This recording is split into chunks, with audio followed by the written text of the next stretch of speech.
আমরা থাকি।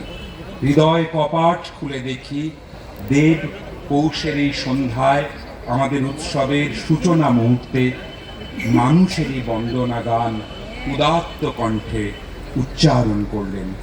সেই বন্দনার উষ্ণতা হৃদয়ে নিয়ে আমরা এখন আমন্ত্রণ জানাবো স্বাগত ভাষণের জন্যে আমাদের অধিকর্তা সমন্বয় শ্রী কৌস্তব তরফদার মহাশয়কে। আমাদের আয়োজন সম্পর্কে তিনি আপনাদের অবহিত করবেন।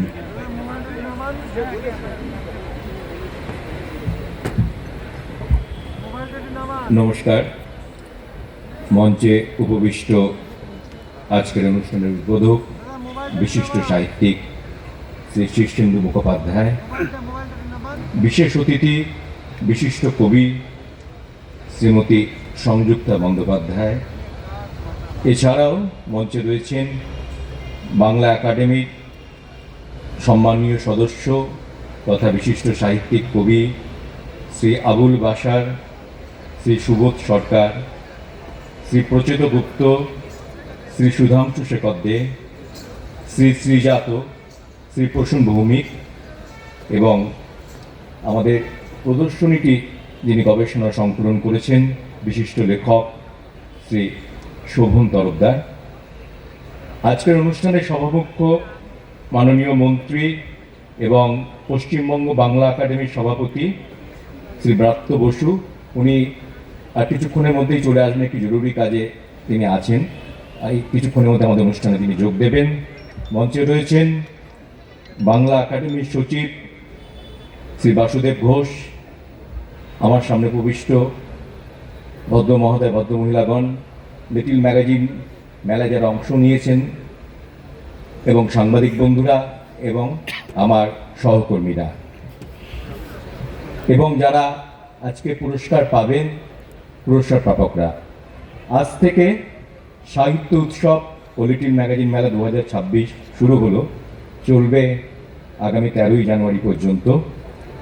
এই মেলায় পশ্চিমবঙ্গের সমস্ত জেলার প্রায় 500টি লিটিল ম্যাগাজিন পত্রিকা অংশগ্রহণ করেছে। তাছাড়া মেলায় প্রায় 800রও বেশি কবি তাদের কবিতা পাঠ করবেন। গল্প পাঠের আসরে 150রও বেশি গল্পকার গল্প পাঠ করবেন। এছাড়া বিশিষ্ট কবি সাহিত্যিকদের নিয়ে আলোচনা সভার আয়োজন করা হয়েছে। সব কিছু মিলিয়ে এই মেলায় প্রায় 1000-এরও বেশি কবি সাহিত্যিক অংশগ্রহণ করবেন।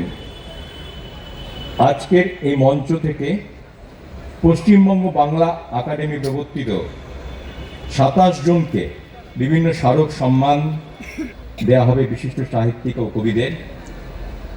একই সঙ্গে বন্দে মাতরম ফিরে দেখা একাডেমি পত্রিকা 44 গ্রন্থ এখানে প্রকাশ করা হবে। তাছাড়া নবস্পন্দন গ্রন্থমালার 2 জন গল্পকার এবং 2 জন কবি বই আত্মপ্রকাশ করবে, তাদেরও আমি স্বাগত জানাচ্ছি। এই উৎসব ও লিটিল ম্যাগাজিন মেলা উপলক্ষে গগনেন্দ্র শিল্প প্রদর্শনশালায় আমাদের 100বর্ষ পূর্ণ হচ্ছে। বিশিষ্ট সাহিত্যিক মহেশ্বেতা দেবী তার জীবন ও প্রীতি বিষয়ে একটি প্রদর্শনীর আয়োজন করা হয়েছে। প্রতিদিন দুপুর 2টো থেকে 8টা পর্যন্ত এই প্রদর্শনী সহ মেলা খোলা থাকবে। আপনাদের সকলের অংশগ্রহণে এই সাহিত্য উৎসব ও লিটিল ম্যাগাজিন মেলা পরিপূর্ণ হয়ে উঠুক এই কামনা করে, সকলের সুস্থতা কামনা করে সকলকে নমস্কার জানিয়ে আমার বক্তব্য শেষ করছি। ধন্যবাদ।